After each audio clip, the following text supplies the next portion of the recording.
Me chamo Lúcia, tenho 68 anos. E naquela tarde de sábado, eu descobri o que é ser descartada. Não com gritos, não com escândalo, mas com uma frieza que só a indiferença sabe ter. Era o aniversário de 5 anos do meu neto, e eu achava de verdade que seria um dia feliz. Cheguei com o bolo que fiz com minhas próprias mãos. Chocolate com brigadeiro, o favorito dele, o mesmo que eu fazia para Helena quando ela era pequena. Estava com uma saia florida, cabelo preso com a presilha que minha neta me deu no Natal passado. Entrei sorrindo, com os braços carregados de lembranças, pensando que ali eu ainda era parte de alguma coisa. Tolice minha. A casa estava cheia. Balões, música infantil, crianças correndo com balas nas mãos, pais tirando fotos. Tudo muito bonito, muito organizado. Helena sempre foi perfeccionista com festas. E lá estavam eles. O marido engravatado, a sogra de sorriso esticado, os amigos de trabalho que me olhavam como quem mede distância. Fui até a cozinha para deixar o bolo. Ninguém me recebeu. Nem um "que bom que veio, mãe". Apenas um aceno breve de Helena, de longe, como quem confirma a presença de um objeto que esperava, mas que não faz diferença. Me sentei num canto da varanda. Observei o movimento. As pessoas passavam por mim como se eu fosse invisível. Tentei me levantar, me misturar, pegar um copo de refrigerante. Mas a sensação era de ser intrusa na casa da própria filha. Depois de um tempo, vi meu neto passando com um chapéu de pirata e um sorrisão no rosto. Meu coração se apertou de ternura. Me aproximei com o presente em mãos. Um trenzinho de madeira que comprei numa feirinha, igual ao que Helena tinha quando pequena. Ele abriu os olhos, feliz. Mas antes que pudesse pegar o brinquedo, Helena apareceu. "Mãe, por favor", disse baixo, mas firme. "Não agora." Fiquei parada. "O que foi?" Ela respirou fundo. Olhou para os lados como se confirmasse que alguém estivesse vendo. E então disse num tom que congelou o ar: "Acho melhor a senhora ir embora. Essa festa não é o seu lugar." Por um instante tudo silenciou. A música continuava. Os convidados riam. Mas dentro de mim, tudo parou. Fiquei ali com o presente ainda nas mãos, olhando para ela como se tentasse decifrar em que momento deixei de ser bem-vinda. Não tive coragem de dizer nada. Apenas balancei a cabeça, virei as costas e saí pelo portão com passos lentos. No caminho, ouvi uma mãe perguntar: "Quem era aquela?" E a sogra de Helena respondeu: "A mãe dela. Meio distante, sabe? Não tem muito contato. Meio distante. Eu que fiquei noites sem dormir quando Helena teve febre aos 7 anos. Eu que vendi minha aliança para pagar a mensalidade do cursinho dela. Eu que almoçava feijão com farinha para que ela pudesse ter lanche na escola. Fui embora sem me despedir. Caminhei até o ponto de ônibus com o presente ainda comigo. As crianças continuavam brincando lá dentro. E eu ouvia os gritos de felicidade mesmo do lado de fora. Mas no meu peito, só havia silêncio. Um silêncio antigo. Aquele que já me acompanhava fazia anos, mas que eu insistia em negar. Voltei para casa sozinha. Entrei, coloquei o presente sobre a mesa, tirei a presilha do cabelo. Me olhei no espelho do corredor e vi uma mulher que não reconhecia mais. Uma mulher que se doou até se apagar. Uma mulher que virou dispensável. Sentei no sofá sem acender a luz. O bolo que eu levei ficou lá, com os outros doces da festa. Mas eu fui embora antes do parabéns. Naquela noite não chorei. Chorei depois, sozinha no banheiro, abraçada a um travesseiro velho. Mas naquele momento, só havia uma dor seca, muda, que pesava mais do que qualquer lágrima. Liguei a televisão, mas não consegui prestar atenção em nada. Peguei o celular. Nenhuma mensagem. Nenhum "chegou bem, mãe". Nenhum pedido de desculpas. Helena não ligou. Nenhum dos convidados veio atrás. A ausência era aceita como algo natural. Na mesa, o presente ainda estava ali. Abri devagar. Tirei o trenzinho da caixa e o coloquei sobre a estante. Não era para mim, mas naquele momento, só eu o reconhecia. Fui até a gaveta onde guardo meus documentos. Peguei uma pasta bege, envelhecida. Lá dentro, meu testamento. Por anos deixei tudo para Helena. A casa modesta, as economias suadas, as poucas joias da minha mãe. Sempre achei que era o certo, que era o que se esperava de mim. Mas aquela tarde mudou tudo. A dor de ser tratada como peso, como incômodo, como obstáculo social, foi maior do que qualquer vínculo de sangue. Porque o amor de verdade não humilha. E naquele dia, Helena me mostrou que só me queria por perto, quando fosse conveniente. Fechei a pasta. Não tomei nenhuma decisão naquela noite. Mas algo dentro de mim, algo profundo, mudou para sempre. Foi naquele silêncio que a ideia surgiu. E com ela a semente de uma escolha que cresceria nas semanas seguintes. Uma escolha que ninguém esperava.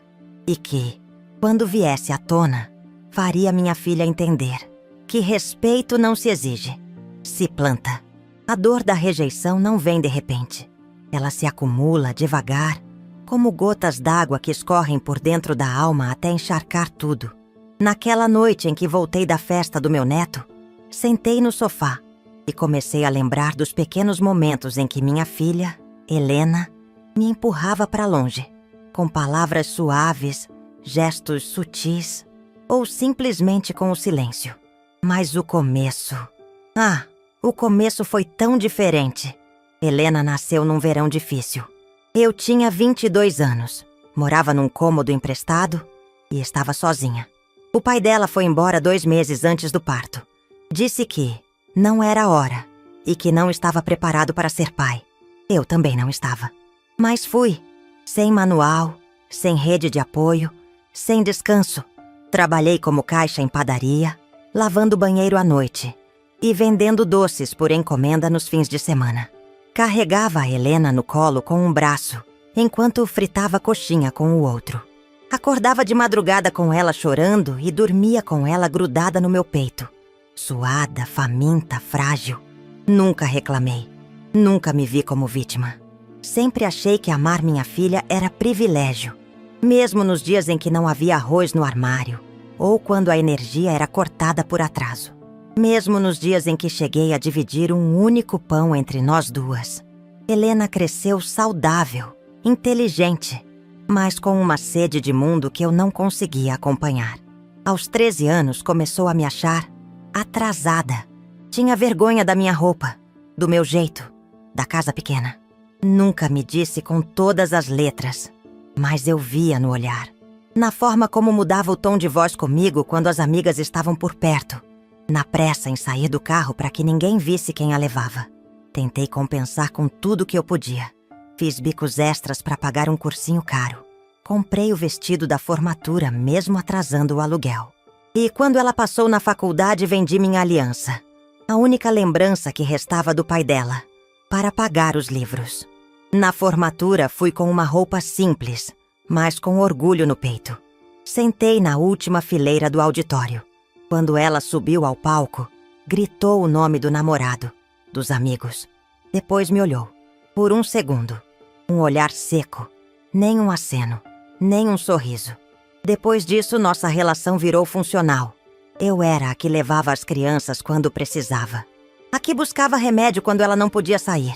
A que emprestava dinheiro em emergências, que nunca voltava. A que cuidava da casa nos finais de semana. Mas carinho? Só nas datas comemorativas. E mesmo assim, protocolar. E então veio Clara. Conheci Clara por indicação de uma amiga da igreja. Jovem, educada, cuidadora de idosos. Começou vindo 2 vezes por semana, só para me ajudar com algumas tarefas da casa e me acompanhar nas consultas médicas. Mas Clara não vinha só por obrigação. Ela me ouvia, me perguntava sobre minha vida. Se interessava pelas receitas da minha mãe. Dizia que eu lembrava sua avó e trazia flores do próprio jardim, sem motivo algum, só porque sim. Com o tempo, nossas conversas viraram tardes inteiras. Clara me ajudava a organizar as contas, a fazer compras, mas também a lembrar quem eu era. Dizia que eu tinha histórias que precisavam ser escritas, que minha força era um tipo de sabedoria que ela admirava. Foi ela quem me acompanhou ao cartório quando precisei renovar um documento. Na volta, comemos bolo de fubá numa cafeteria e rimos até chorar por causa de uma senhora que confundiu a bolsa com o prato.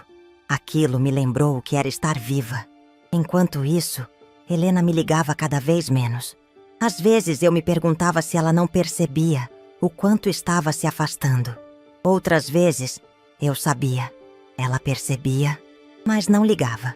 Meus recados no WhatsApp eram lidos, mas não respondidos. Meus convites para almoço eram ignorados. E quando ela finalmente aparecia, era sempre com urgência. Mãe, me ajuda com os meninos. Mãe, você tem como me emprestar X valor? Mãe, vou deixar as crianças com você, tá? A palavra obrigada era rara. A palavra desculpa, inexistente. Comecei a entender que eu era útil, não amada, e isso me corroía. Foi numa dessas tardes com Clara que falei sem querer. Às vezes acho que se eu sumisse, minha filha nem notaria. Clara segurou minha mão. Eu notaria. E muito. Não chorei, mas algo dentro de mim amoleceu. Ou talvez tenha se libertado, porque naquele momento percebi o óbvio. Amar alguém não significa se apagar por ela. Passei dias pensando naquilo, revisitando memórias, fotos, cartas antigas. Uma em especial, escrita por Helena aos 8 anos, dizia: Mamãe, você é meu tudo. Guardei essa carta numa caixa de veludo por décadas. Agora, ela parecia uma lembrança de outra criança, de outra mãe. Foi então que sentei com meus documentos e abri meu testamento pela primeira vez em anos. E com mãos firmes comecei a reescrever. Meu nome seguia lá, minha história também. Mas os destinatários, esses mudariam. Não por raiva, não por revanche, mas por justiça. Justiça com a mulher que fui. E com a mulher que eu ainda podia ser. Dizem que quando uma mulher decide pela própria dignidade, o mundo ao redor muda de lugar. No meu caso, não foi o mundo que mudou. Fui eu. Pela primeira vez em muito tempo, olhei para minha vida como algo que ainda podia ser decidido por mim, e não imposto pelas vontades dos outros. Sentei na mesa da cozinha com a pasta de documentos aberta, os óculos na ponta do nariz e a respiração firme. À minha frente, meu testamento antigo. Tudo nele gritava o que esperavam de mim. Nome da filha, dos netos, tudo distribuído como manda a tradição. Mas aquele papel não representava mais quem eu era. Representava a mulher que engolia sapos calada, que se encolhia para caber na expectativa dos outros, que achava que amor vinha como recompensa por sacrifício. Risquei o nome de Helena com a caneta preta. Foi simbólico, mas necessário. Com calma, comecei a listar o que havia acumulado ao longo da vida. Minha casa, modesta, mas sem dívidas.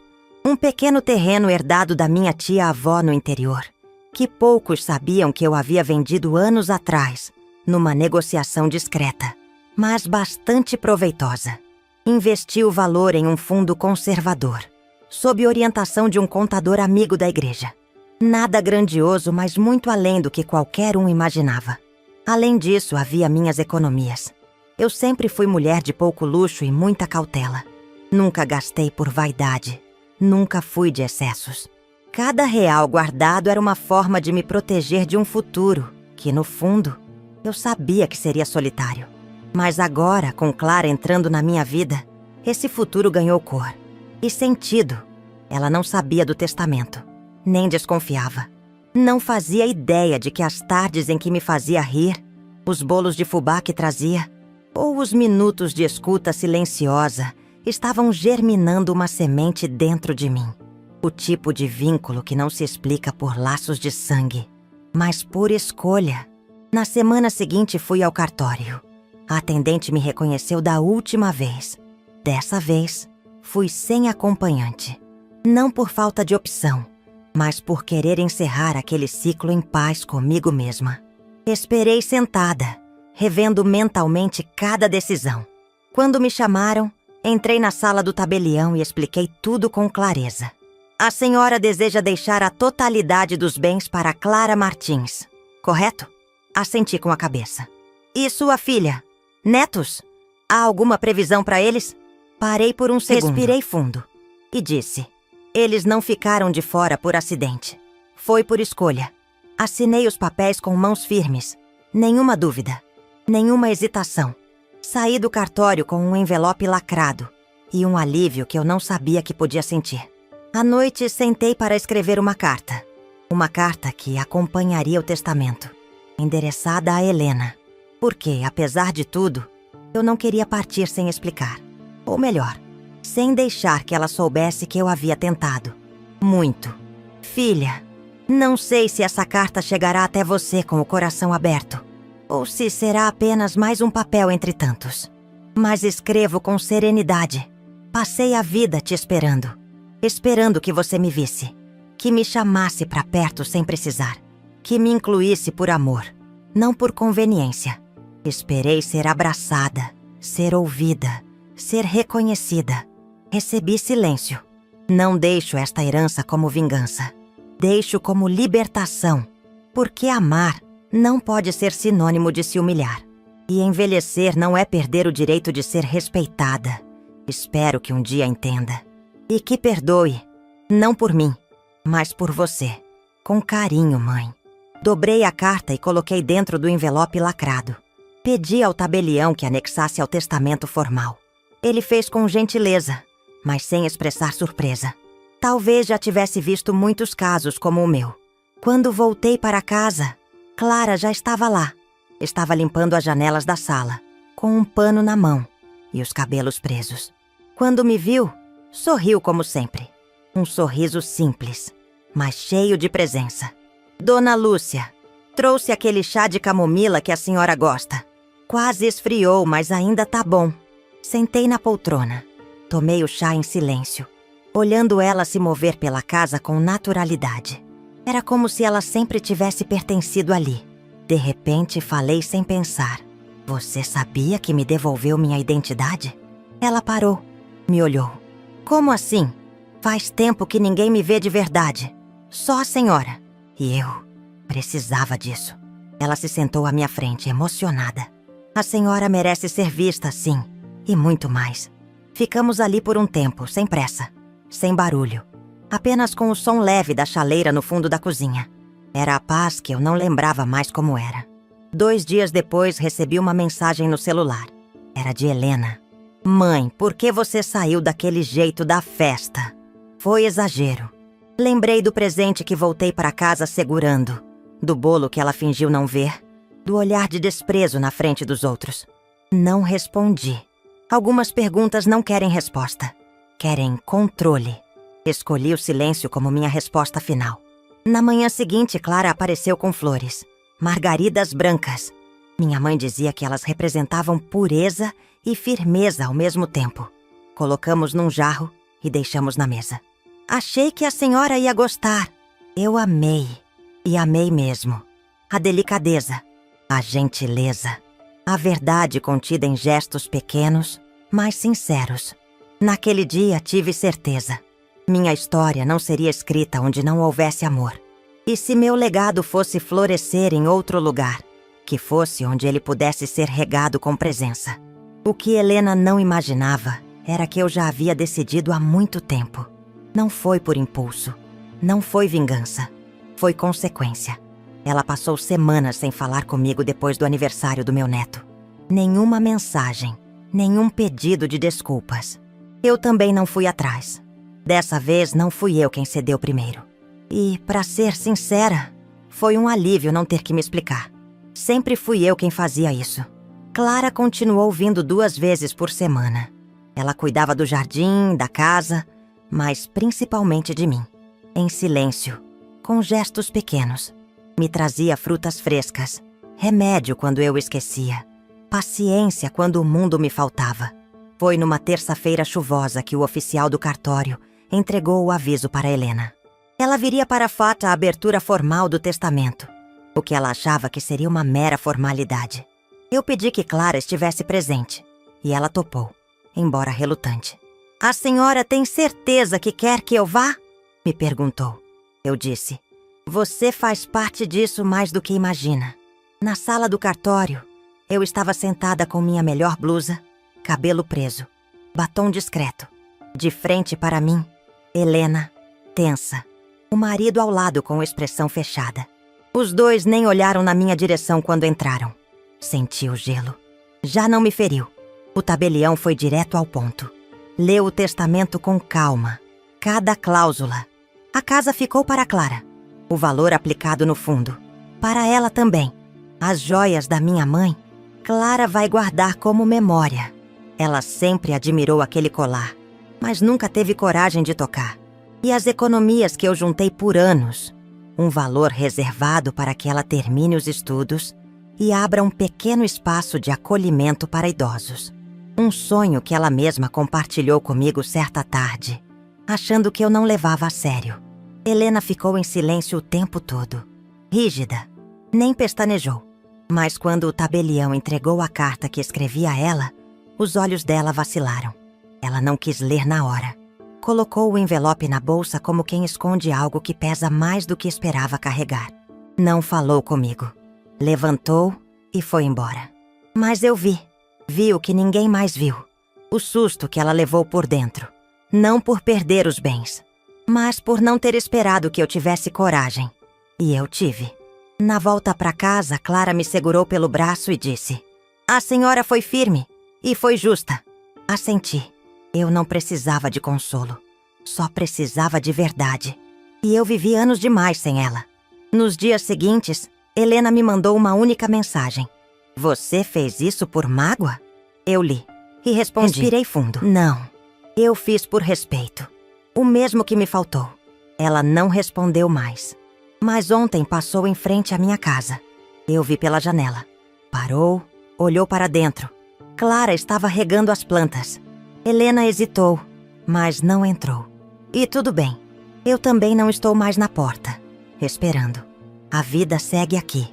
Clara decidiu começar a planejar o centro de convivência para senhoras idosas. Me pediu ajuda com ideias. Estamos pensando em abrir um pequeno espaço no quintal com cadeiras confortáveis, uma estante com livros e uma chaleira sempre quente. Eu disse que faço os bolos. A gente ri juntas, como amigas antigas. Outro dia, Helena comentou com uma prima que não entendeu o que eu fiz. Disse que fui radical, que a Clara me enfeitiçou. Engraçado isso, porque o que me conquistou foi justamente o oposto do feitiço. Foi a simplicidade. Clara nunca me pediu nada. Apenas me viu. E é por isso que hoje eu durmo em paz. Não deixei nada por ódio. Deixei por escolha. E toda escolha tem consequência. Inclusive para quem sempre achou que amor de mãe era eterno. Mesmo sem ser recíproco. A diferença é que agora eu escolhi a mim. A vida tem me ensinado, tarde, mas com clareza, que o afeto verdadeiro não levanta a voz. Não exige nada. Não precisa se provar. Ele simplesmente acontece e permanece. Hoje, quando acordo e piso no chão da minha casa, não sinto mais aquele peso de esperar quem não vem. Não fico olhando o celular contando as horas para um bom dia que nunca chega. Não preparo mais café na esperança de uma visita que só acontecia quando convinha. Hoje eu levanto para mim, pela minha paz, pela minha casa, pela mulher que voltei a ser. Clara vem todos os dias agora. Não mais como cuidadora, mas como parceira. Como filha por escolha. Ela arruma a mesa enquanto eu faço o bolo. Fica lendo no sofá enquanto eu costuro. Às vezes não falamos nada por horas. E mesmo assim, o silêncio entre nós é cheio. Ela me chama de Dona Lu. Às vezes de Tia Lu. E de vez em quando de minha velha favorita. Eu rio. Porque é verdade. Até eu virei minha favorita depois de tudo isso. Montamos juntas o espaço que sonhamos. No fundo do quintal, um salão com paredes cor-de-rosa claro, estantes com livros, mesinhas de madeira e uma mesinha redonda, onde colocamos uma chaleira elétrica, canecas coloridas e uma bandeja com bolachinhas caseiras. Toda semana recebemos vizinhas, mulheres como eu, que por anos foram silenciadas em suas famílias, que se sentaram por décadas à beira da mesa, esperando serem vistas. Agora, elas se sentam no centro. Tem uma senhora chamada Judite, que escreve cartas para si mesma como exercício de cura. Outra, Dona Conceição, que finalmente aprendeu a usar o WhatsApp com a neta, depois de 3 encontros seguidos. A risada delas preenche a casa de um jeito que nenhuma herança no mundo é capaz de comprar. No primeiro dia de roda de conversa, Clara colocou uma placa simples na entrada. Espaço do afeto. Aqui, a memória floresce. Ela queria colocar meu nome. Eu não deixei. Disse que não precisava. Mas ela teimou. E dias depois apareceu com uma caixinha. Dentro, uma moldura com a seguinte frase: essa casa renasceu quando ela escolheu a si mesma. Com carinho, Clara. É a única moldura que deixo sobre a mesa da entrada. Hoje mesmo, enquanto organizávamos alguns livros, uma das senhoras perguntou: Dona Lúcia, a senhora não sente falta deles? Ela quis dizer da Helena, dos netos, dos domingos de família que eu via de longe, em fotos no Facebook. Pensei por um segundo e respondi com honestidade. Sentir falta, eu sentia quando eu ainda esperava.